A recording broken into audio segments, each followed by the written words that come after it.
করল্লা আর আলু দিয়ে খুবই দারুণ মজাদার একটি মাছের রেসিপি নিয়ে আজকে হাজির হলাম। আমার আম্মুর হাতের এই রান্নাটা আমার বেশ প্রিয়। যদিও পৃথিবীতে কারোর সাথে কারো রান্না মিলবে না, এই কথাটা আমার আম্মু নিজেই বলে। তারপরেও আমি চেষ্টা করেছি যতটুকু সম্ভব ভালো করে রেসিপিটা তৈরি করার জন্য। তো চলুন কথা না বাড়িয়ে রেসিপিটি শুরু করা যাক।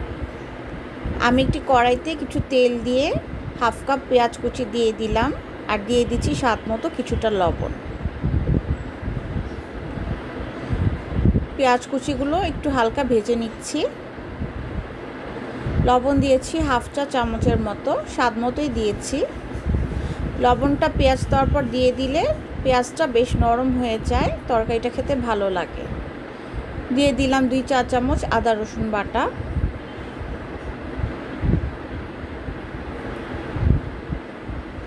এখন অ্যাড করে নিচ্ছি কিছু মশলা। এখানে আছে 1 চা চামচ হলুদ গুঁড়া, 2 চা চামচ লাল মরিচের গুঁড়া আর হাফ চা চামচ ধনে গুঁড়া।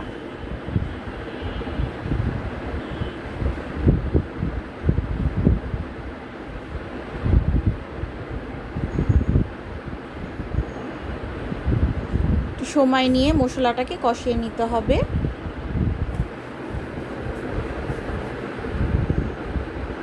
সামান্য একটু পানি দিয়ে দিলাম।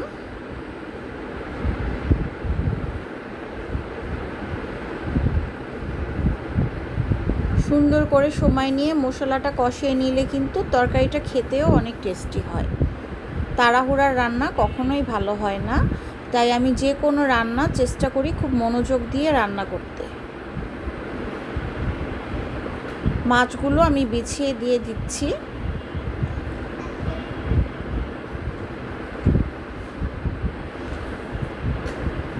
এই রান্নাটা কিন্তু শুধু পাঙ্গাস মাছ দিয়ে করতে হবে এমন কোনো কথা নেই, আপনারা যে কোনো বড় মাছ দিয়েও করতে পারেন। এখানে আমি সব মিলিয়ে 5 টুকরা মাছ দিয়ে দিয়েছি।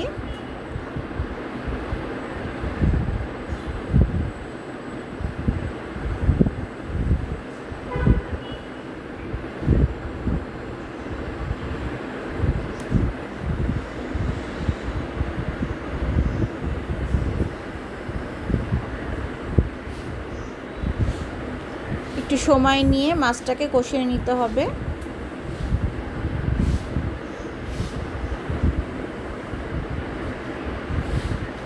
এখানে আমি লেজ মাথা সহই দিয়ে দিয়েছি, কারণ আমার কাছে পাঙ্গাস মাছের মাথাটা খেতে কিন্তু ভালোই লাগে, তাই না? আপনাদের কেমন লাগে জানি না। লেজটাও মজা লাগে পাঙ্গাস মাছের, তাই আমি পুরাটাই দিয়ে দিয়েছি।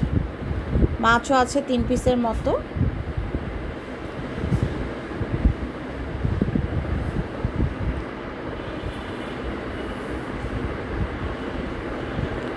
একটু সময় নিয়ে কষিয়ে নিচ্ছি। কষানো হয়ে গিয়েছে, এপাশ ওপাশ উল্টিয়ে দিয়েছিলাম, খুব সুন্দর করে কষিয়ে নিলাম। এখন মাছগুলোকে আস্তে আস্তে তুলে নিচ্ছি।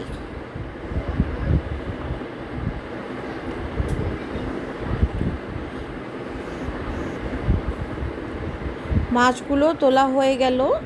এখন আমি লম্বা করে কেটে রেখেছিলাম 3টা আলু, এগুলো দিয়ে দিলাম।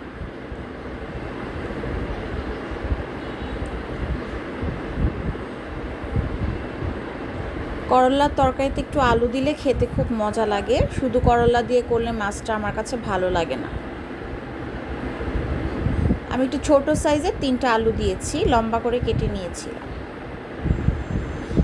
সামান্য কিছু পানি অ্যাড করে নিলাম, কারণ কড়াই তলিতে লেগে যাচ্ছিল। ফার্স্টে আমি অল্প পানি দিলাম, একটু ভালো করে আলুগুলো কষিয়ে নিব, তারপর ঝোলটা অ্যাড করে নিব।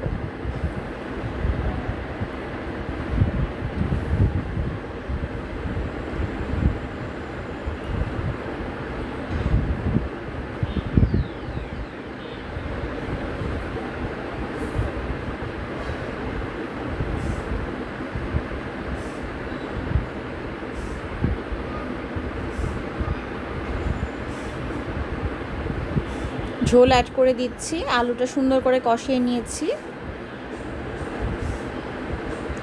সব মিলিয়ে আমি 3 কাপ পানি দিয়ে ঝোলটা দিয়ে দিলাম।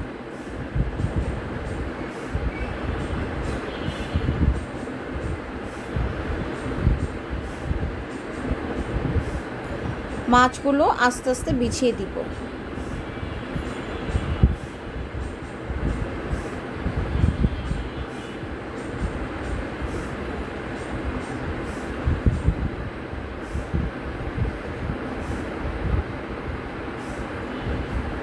মোটামুটি বলক এসে গিয়েছে। এখন আমি একটা ঢাকনা দিয়ে ঢেকে চুলার আঁচটা মিডিয়াম রেখে রান্নাটা করে নিব। 2-3 মিনিট পর ফিরে এসেছিলাম, একটু নাড়াচাড়া দিয়ে দিচ্ছি। বেশ ভালোই কিন্তু ঝোল আছে, আবারও ঢেকে দিয়েছি। আরও 3-4 মিনিট পর আমি ফিরে এসেছি। একটু হালকা পাতলা নাড়াচাড়া করে দেখতে হবে যে আলুগুলো সিদ্ধ হয়েছে কি না। আলুগুলো মোটামুটি কিন্তু সিদ্ধ হয়ে গিয়েছে। এখন কিছু কাঁচামরিচ ফেড়ে রেখেছিলাম, এখানে আমি 5টা কাঁচামরিচ অ্যাড করে নিচ্ছি। হালকা করে একটু ফেড়ে দিয়েছি, এতে করে ফ্লেভারটা কিন্তু দারুণ আসবে। এখন আমি কেটে ধুয়ে রাখা করল্লাগুলো দিয়ে দিচ্ছি। করল্লাগুলোকে কিন্তু একটু মোটা করে কেটেছি, একটু দেখিয়ে দিচ্ছি আপনাদের। মাছের তরকারিতে এভাবেই দিতে হয়।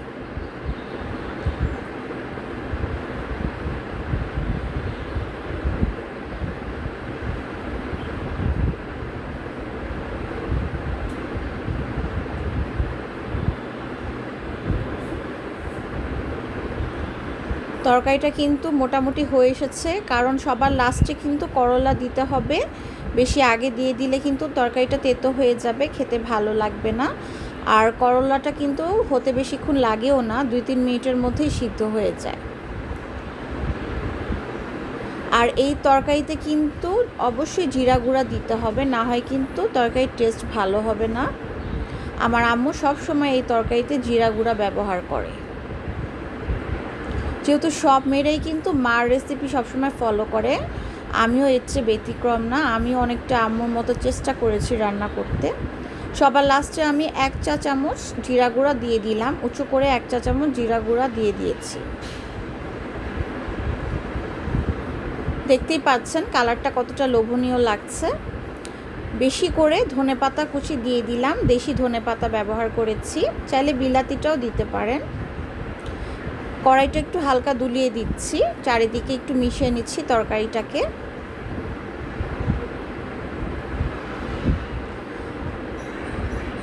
দেখতে কিন্তু দারুণ লোভনীয় হয়েছে, তাই না? আমার রেসিপি ফলো করে একবার হলেও বাসায় বানিয়ে খাবেন, আশা করি নিরাশ হবেন না। আপনাদের তরকারিও কিন্তু দারুণ টেস্টি হবে। এমন মজার মজার রেসিপি পেতে চাইলে কিন্তু আমার চ্যানেলটা অবশ্যই সাবস্ক্রাইব করতে ভুলবেন না। সবাই অনেক বেশি ভালো থাকবেন। Thanks for watching. আল্লাহ হাফেজ।